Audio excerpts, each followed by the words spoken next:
Good morning, students. Today, in class 8, subject history, we are going to learn chapter 2, Europe and India. During the modern period, the various happenings in Europe had its impact on India. Therefore, while studying the period of modern Indian history, we have to study the events happening in Europe during this period. Now let's see the period of Renaissance. In, in history of Europe, the last phase of medieval period, that is 13th century to 16th century, is known as the period of Renaissance. During this period, Reformation, religious reform movement, and geographical discoveries laid the foundation of the modern era. Hence, this period is also known as the Age of Renaissance. During this period, in the field of art, architecture, philosophy, etc., there was a revival of Greek and Roman tradition which gave momentum to an overall development. During the Renaissance, humanitarianism was given great impetus. There was a change in outlook of treating each other as a human being. Instead of religion, man became center point of all ideology. The reform movement spread throughout all sectors of human life through knowledge, science, as well as different sections of art. We can observe the discoveries of reform movement. The art and literature of Renaissance period depict the sentiments and emotions of human being. Literature was produced in local language for better understanding to the common people. During 1450 AD, AD means Anno Domini. Anno Domini, it means in the year of our Lord. Johannes Gutenberg from Italy discovered the printing press. Due to this discovery, new ideas, concepts, and knowledge reached all sections of society. Now let's know about Leonardo da Vinci. He is recognized as an all-round personality of the period of Renaissance. He was well versed in different branches of science and art. He had mastery over varied subjects such as sculpture, architecture, mathematics, engineering, music, astronomy, etc. But he became world renowned as a painter. His paintings of Mona Lisa and The Last Supper became immortal. Now let's see religious reform movement. The independent intellectual attacked the old religious ideology of Roman Catholic Church. The Christian priests were taking advantage of the ignorance of the people and were indulged in unnecessary rituals. They looted the people in the name of religion. The movement that began against it is known as religious reform movement.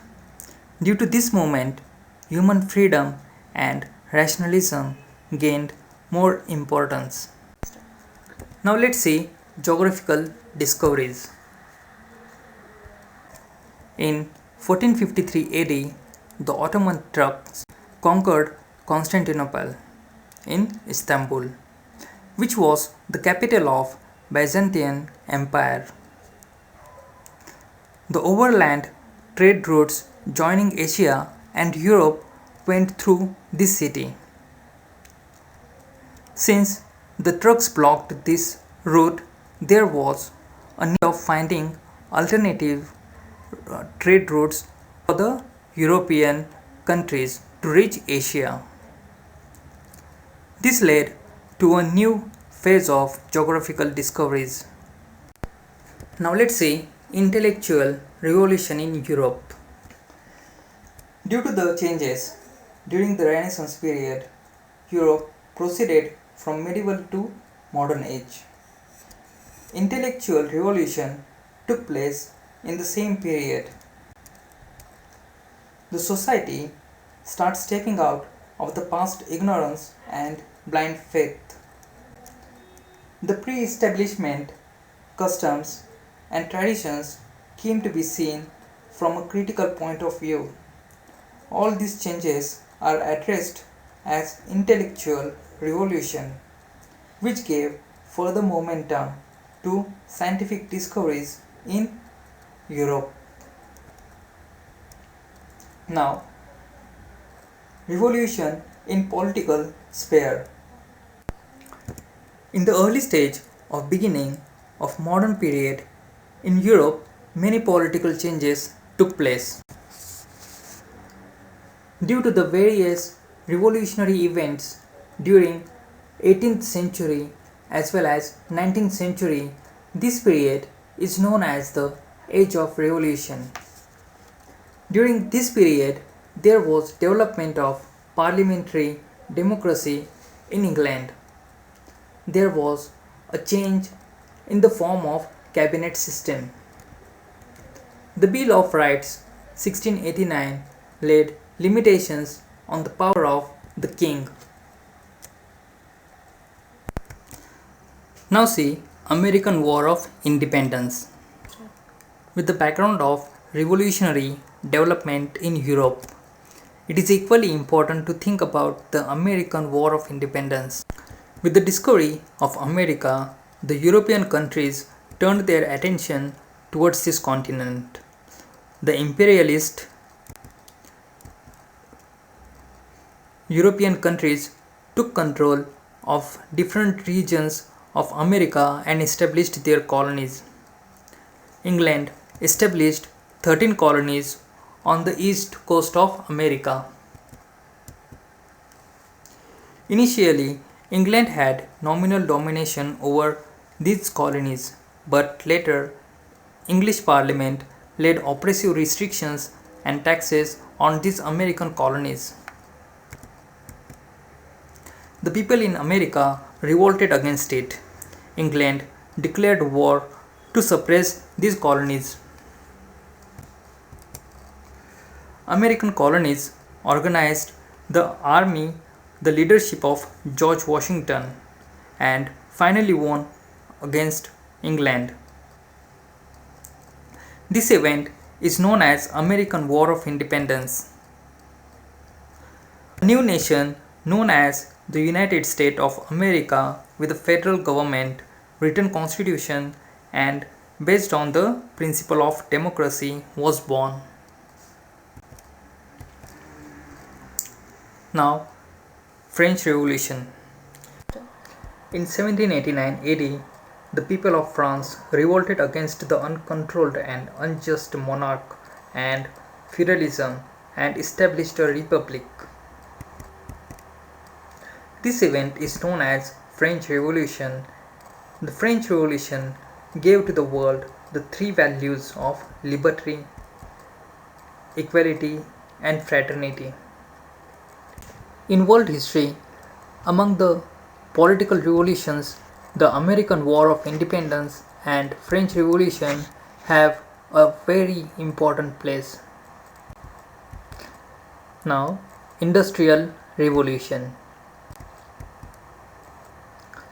In the period of 18th century, there were many technologies innovations in Europe. There was production with the help of machines running on steam. The cottage industries were replaced by big factories. Machines came to be used instead of handlooms.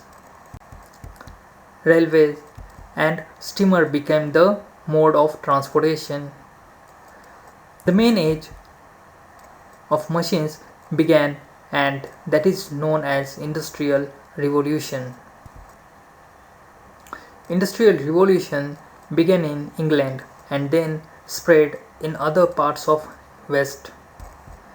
During this period, England enjoyed industrial prosperity and came to be described as world factory. Now, rise of capitalism. With the discovery of new sea routes began a new era of trade between Europe and Asia.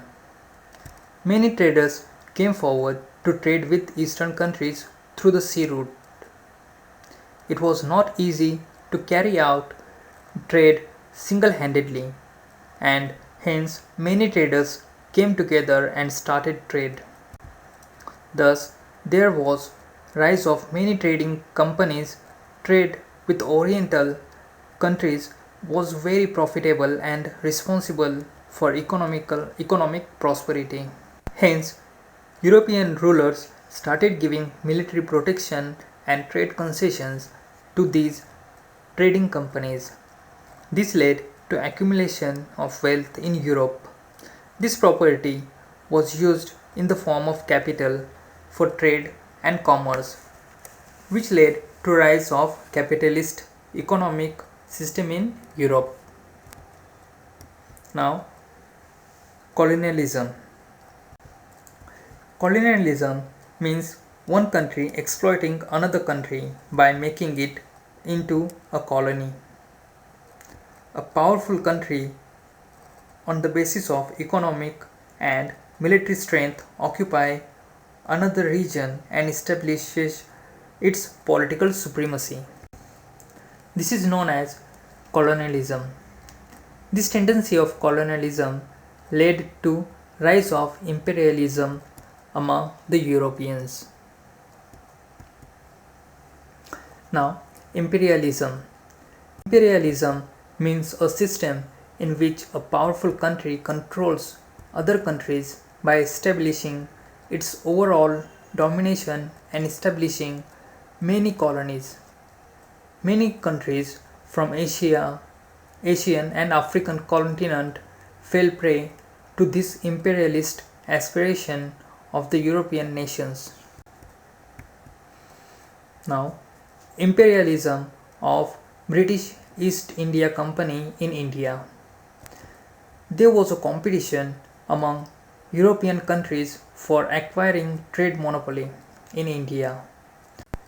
The British established British East India Company in 1600 AD to carry out trade in India. This company took permission from Emperor Jahangir and established its factory in Surat. The trade between India and England was carried out through this company. Now, struggle between English and French. England and France were rivals in the competition for trade in India. Due to this, there were 3 wars fought between them, which are known as Carnatic Wars. In the Third Carnatic War, England finally defeated France. Therefore, now there was no strong European competitor for British East India Company in India. Now let's see the foundation of rule of India Company in Bengal. The Bengal province was one of the most prosperous provinces in India. In 1756 AD, Siraj-ud-Dowla became the Nawab of Bengal. East India Company officer misused the trade concession obtained from Mughal emperor in Bengal province. The English built fortification around the factory at Kolkata without the permission of the Nawab. Hence, Siraj-ud-Dowla captured the factory at Kolkata. This created discontent in England. Robert Clive diplomatically bribed Mir Jafar, the commander-in-chief of the Nawab's army, and also promised to make him the Nawab of Bengal. Nawab Siraj-ud-Dowla and the British troops met at Plassey in 1757 AD. But under the leadership of Mir Jafar, the Nawab's army made no move to actually join the battle and hence Siraj-ud-Dowla was defeated.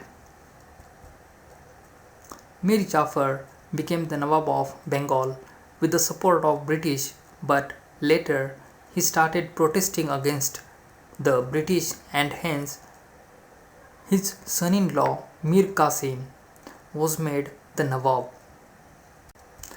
Mir Qasim tried to put restrictions on the illegal trade of British and hence once again Mir Jafar was made the Nawab of Bengal. To restrict the activities of British in Bengal, Mir Qasim, Siraj-ud-Dowla, the Nawab of Ayodhya and Mughal Emperor Shah Alam formed the alliance and ran a campaign. In 1764 AD, Battle of Buxar was fought in Bihar. After this battle, British East India Company got the right to collect the revenue from Bengal province, as per the Treaty of Allahabad. In this manner, the foundation of British rules in India was laid in Bengal. British Mysore struggle. Hyder Ali from Mysore state rebelled and took control of Mysore. After the death of Hyder Ali, his son Tipu Sultan became the ruler of Mysore. He tried his best to fight against the British. At the end, Tipu Sultan died in the battle at Srirangpatna in 1799. In this manner, the British took control of the Mysore territory. British control over Sindh. To strengthen the British power in India, the British turned their attention towards northwest frontier. They feared that Russia might attack India through Afghanistan and hence the England started establishing their influence over Afghanistan. The route towards Afghanistan went through Sindh.